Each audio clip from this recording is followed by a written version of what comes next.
This morning, President Biden unveiled the largest single-day act of clemency in modern history. The White House says he is commuting the sentences of some 1,500 people and pardoning dozens more. Joining us live right here in Studio 55 is CBS News senior White House and political correspondent Ed O'Keefe. Good to see you. Good to see you here. Yeah. All right. Love what you're doing with the place.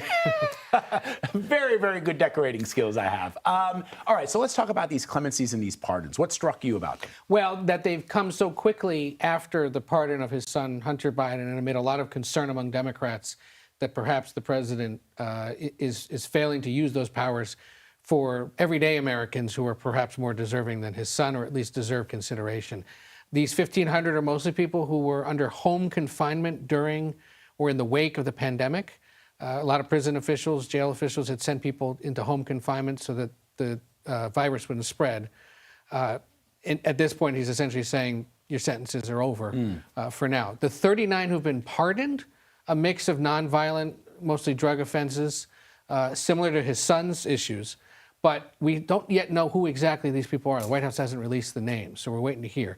And we know that there are probably going to be another few rounds of these leading up to the last 6.5 or 5.5 weeks to go in this presidency. Will they include people like the son and daughter-in-law of Jesse Jackson? The Reverend has asked that the former congressman and the former alderwoman in Chicago be pardoned.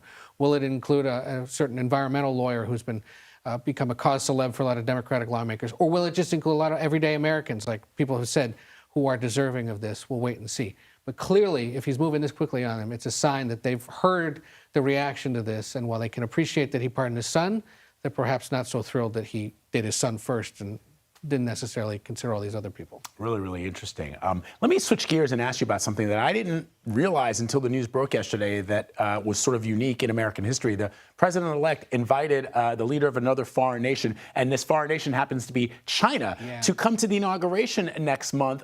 And I could be wrong about this. This is not common, right? So we looked, and State Department keeps records all the way back to 1874. And there's no sign of any foreign leader, head of state, ever coming to an American presidential inauguration. For me and a lot of other just sort of everyday Americans, you would think in your head that, yeah, one of our, like the Prime Minister of Britain or the President of France would be here, but no. They all get together at coronations, big papal funerals, global summits, but they've never come to an American inauguration. And I think, for example, of inaugurations in Latin America, the King of Spain usually comes. A bunch of the other neighbors show up, right? If Brazil's doing it, then half the continent shows up in Same thing with Brasilia. Africa. Like when there's an African head of state, all head of states show up. But they've never been invited by the states. So now, yes, we learned first, our Jennifer Jacobs reported that Xi Jinping has been invited shortly after the election. Trump did so. Unclear if he has accepted the invite, but the Chinese confirmed that he received it. Very likely there will be other foreign leaders, not only invited, but who may also plan to attend. Who they are? What are the people attached to the transition team saying about why? They're saying that, yes, that the president did this, that there is precedent inviting ambassadors or other foreign officials that aren't heads of state to inaugurations, and that is true. There's usually a diplomatic corps there. So why not do it? I think what's going to cause some pause for his critics is you had to invite China first. Yeah, that is. Why not the UK, Canada, Mexico, France, or some others? And they may have been invited. They may be invited. But the fact that it was China when he's also threatening tariffs and all the other issues geopolitically is notable. But a sign that he intends to continue engaging these guys when he becomes president. Wow, really fascinating. Ed O'Keefe, great to have you here. Good Come back here. anytime. Will do. Even if Dua Lipa's not on the CBS mornings. We're here because Trump's here. Yeah, I know. I'm teasing. I've been teasing you all morning long. I love it.